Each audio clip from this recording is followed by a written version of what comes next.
a little girl died, and investigators didn't know why or how. Was it an accident?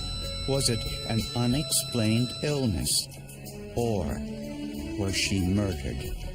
Scientists would go halfway around the world before finding the answer in two unlikely places: a shredded legal document and her mother's signature.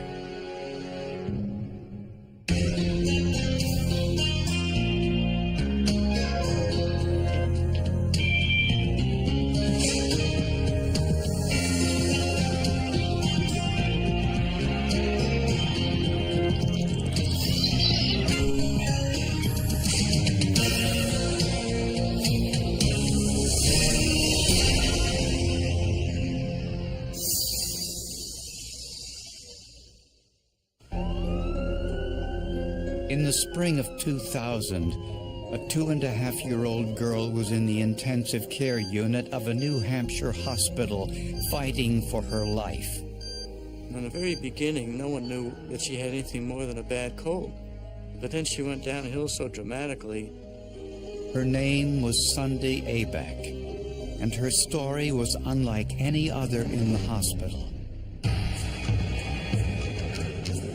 Sunday was from the Sudan, where a bloody civil war was claiming thousands of lives.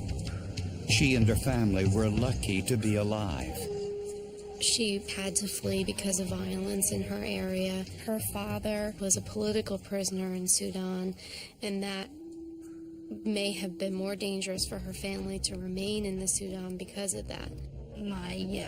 People were being killed. Didn't matter what side you were on, we had to leave. Shortly after Sunday was born, the family fled to a refugee camp in Egypt. After 2 years, a missionary group was able to get them to a small apartment in Manchester, New Hampshire. No one in the family spoke English. The change from their life in Africa was enormous.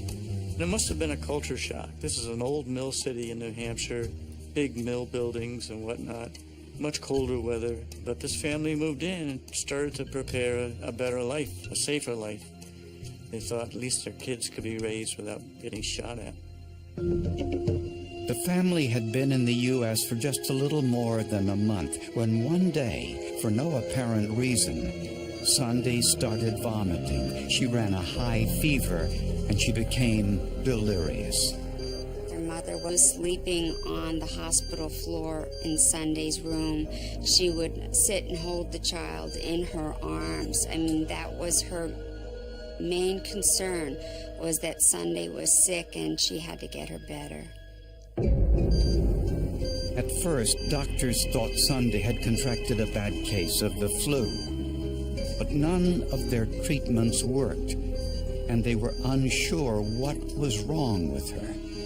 Sunday's initial symptoms were a high fever and vomiting. And that could be anything. That could be virus, that could be all kinds of problems. I didn't know what the problem was. The doctors didn't know. They couldn't tell me what was wrong. Despite a battery of tests, the cause of Sunday's illness couldn't be determined. None of her siblings or her mother had gotten sick.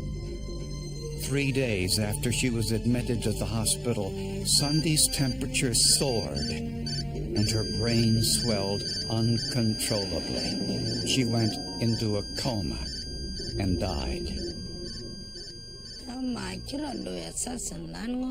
When you have children, God gives them to you and He can take them.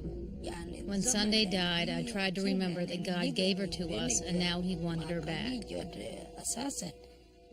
For Sunday's family, the promise of a peaceful life in America had turned into an unspeakable tragedy.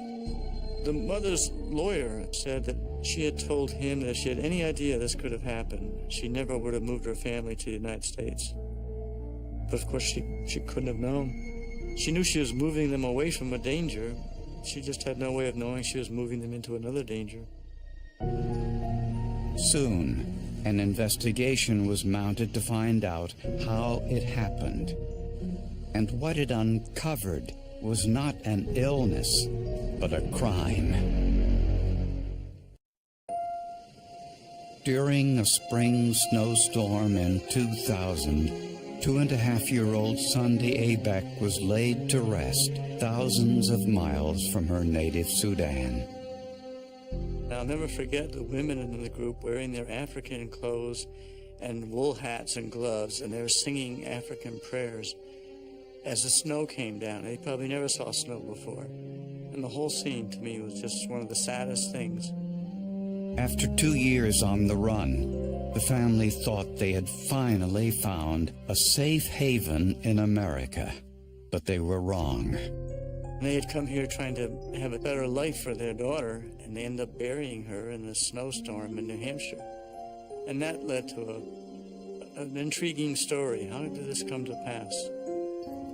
Investigators thought poisoning might be a possibility. Whenever there's an unexplained death of a child, I think the police first suspect is always a family member. Sunday's mother was questioned, but she had no apparent motive. She was asked if one of the siblings could have done it. It was ridiculous. In Africa, a child cannot poison her sister or her brother or even me. They wouldn't know how. It did not come from the family.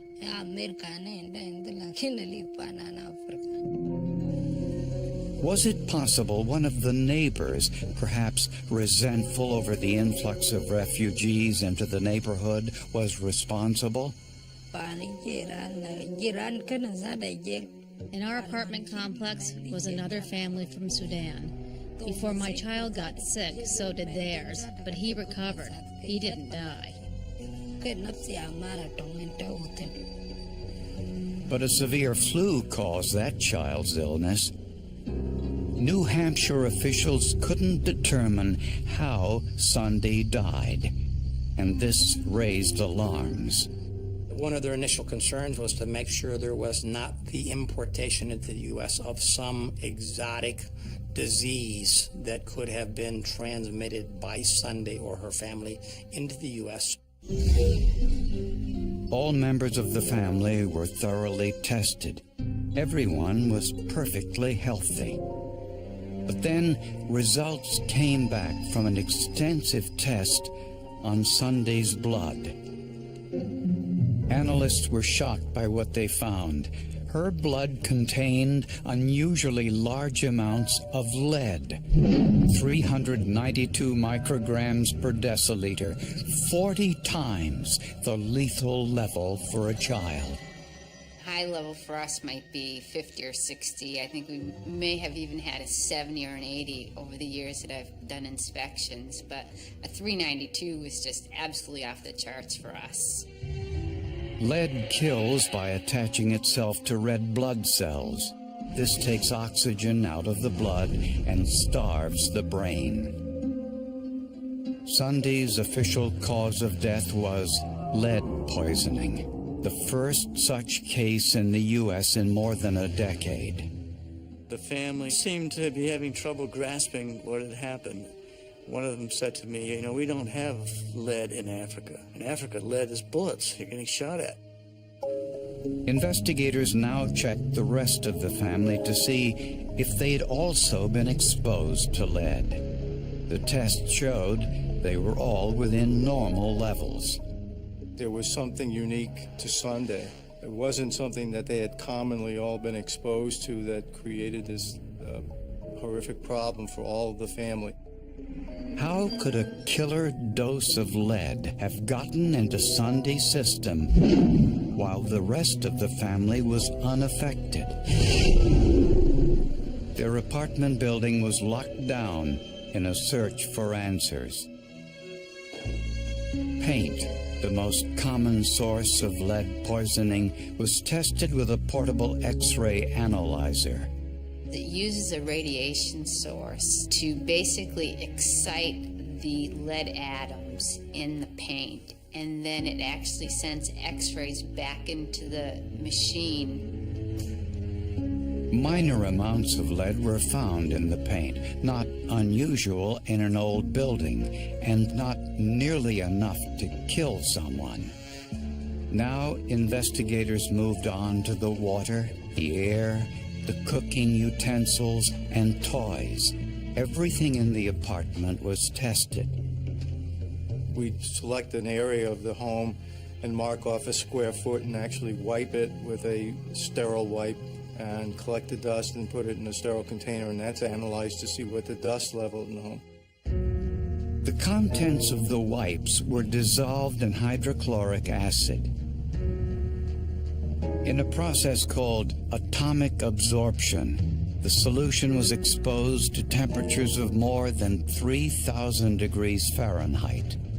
It burns the sample in the flame, much like an acetylene torch, and the instrument is set up to see only lead. No abnormal levels were found.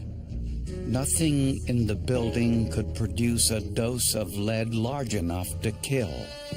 And I walked back to the office and said, I don't think it's the house, there's something else going on. Extensive testing provided no clues as to how little Sunday Abeck was exposed to a lethal dose of lead. Lead has been known as a hazard for 2,000 years. Lead was one of the first occupational diseases identified by the Romans and even the Greeks many, many years ago. So it's not a new issue. While investigators couldn't rule out an intentional poisoning by someone in the U.S., they had to consider the possibility that Sunday was poisoned before she got to America. Perhaps in the refugee camp. They even brought in the health department in Egypt, and they sampled the formula that the little children were giving, because if something was contaminated in the formula, that could affect thousands of kids. Food, air, water, and soil in the camp were tested. Everything was negative. It seemed the question of how Sunday had been killed might never be answered. There was this mystery. What had happened to her and why? Investigators now turned back to Sunday herself. Since lead is a poison, the body goes to great lengths to expel it. Deposits build up in the nails and hair. The average person's hair grows about a ½ inch per month. Sunday's hair was an inch long and provided a wealth of information. She had spent a month in the United States, and before that she had been in Egypt. So, by taking her hair and looking at it specifically for lead content and dividing it in half so that we had the ½ inch that grew in the United States and the ½ inch that grew before that, we were able to make a comparison and time her exposure. The hair was bombarded with radioactive neutrons. This caused different elements in the sample to react in unique ways. The tip of Sunday's hair had trace amounts of lead, but the base, the part closest to the scalp, showed massive amounts. What that tells me is, in the United States, she got exposed to a pretty significant amount of lead, and that her level before that wasn't abnormal. So her exposure was in this country, it wasn't back in Egypt. Investigators must have overlooked something, but they didn't know what. They went full circle. They went back to Manchester, and they started saying, what did we miss? They questioned Sunday's mother again and were told something they had not heard before. Sunday spent a lot of time on the front porch of their apartment building. I knew always that the cause of Sunday's sickness had something to do with the apartment. They were able to ascertain that the child did in fact spend time playing on the porch, and the mother had seen the child pick up pick at the paint on the porch. The porch of the apartment was in bad shape. The paint was old and peeling. Suddenly, investigators thought they'd solved the mystery. It looked to be a phenomenon called pica. The word comes from the Latin name for magpie, a bird that eats almost anything. Pica is a condition, particularly of children, but not always of children. It's sort of a craving for food items to eat. Lead paint often tastes sweet.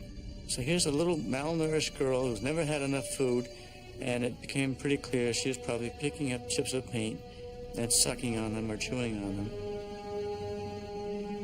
Samples of paint from the porch showed levels of lead 37 times the legal limit. To see if it was this paint that killed Sunday, investigators brought in the Centers for Disease Control. The samples were dissolved in nitric acid and then heated, so the isotopes or chemical signature of the lead would be exposed. We can run the sample of analysis for the child's blood and compare that to the different potential sources that she was exposed to, and then plot that out, and we can either identify or exclude various sources. The isotopes from the paint on the porch and from Sunday's blood were identical. This test left no doubt. Sunday Abeck got a lethal dose of lead by eating the paint on the front porch of her apartment building. But the case was far from over. Investigators soon found evidence that someone knew Sunday was in danger all along and mounted an elaborate cover-up to keep that knowledge from her family and police. A year-long forensic investigation proved without a doubt what killed little Sunday Abeck. We concluded that lead paint and dust in the environment of her apartment in Manchester was the principal source of her lead poisoning. Property records showed the rental agent for the apartment building, James Annixdeen, had been informed that his building did not meet current standards for lead safety. By law, he had to let his tenants know this. Landlords and property managers who lease buildings constructed prior to 1977, they are required to provide general lead paint warning notices. To prove that they had been informed, tenants must sign these disclosure documents. The landlord provided photocopies of these documents and signed an affidavit saying they were legitimate.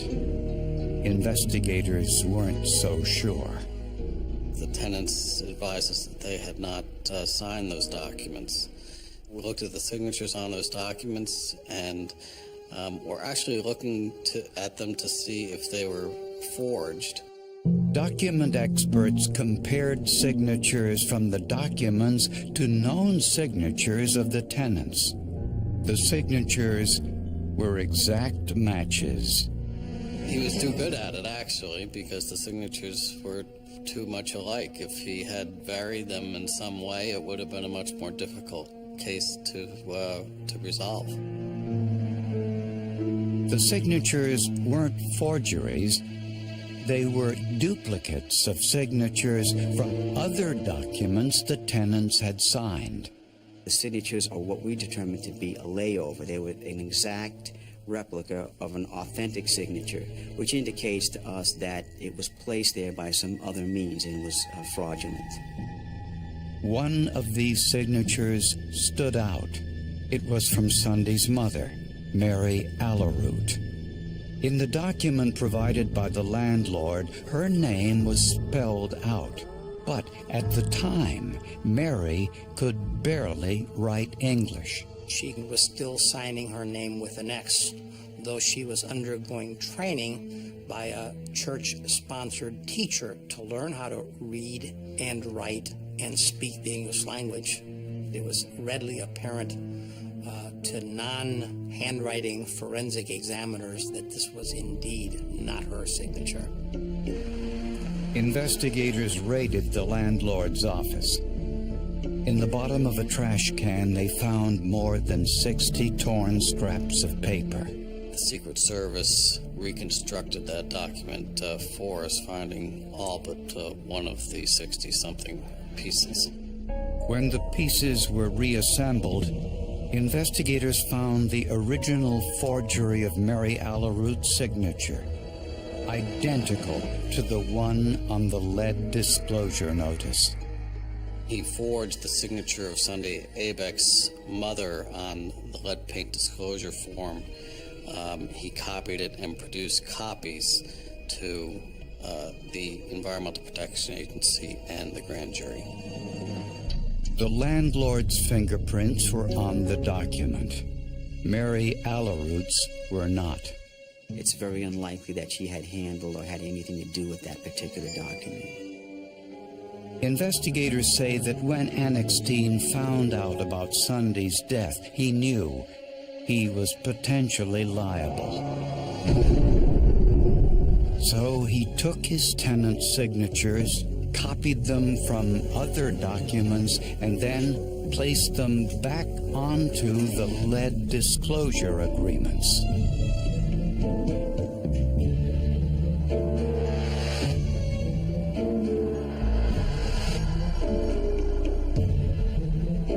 His biggest mistake was forging the signature of Sunday's mother.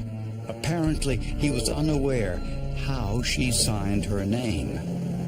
So it was clear this was not her signature. If I were to grade his attempts here at forgery, he'd probably be about a D. When faced with the evidence, James Annexstein pleaded guilty to obstruction of justice and failing to notify his tenants that they were living in unsafe conditions. What motivated him and what motivates all of our criminals in this arena, it's all about money. They want to save it, and at what cost? I think the cost in this one was real high. Not to him, to her.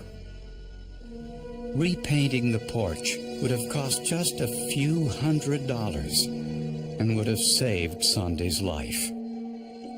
Her family won a $700,000 civil award against Annexstein and his real estate company.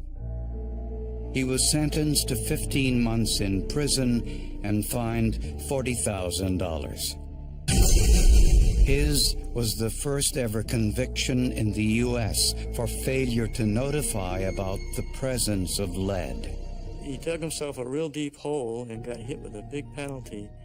And I think the EPA hoped that sent an alarm across the country so other landlords don't take part in similar activities. I was happy he got punished. He was lying. I never signed those papers. He lied, and it was right that he was punished.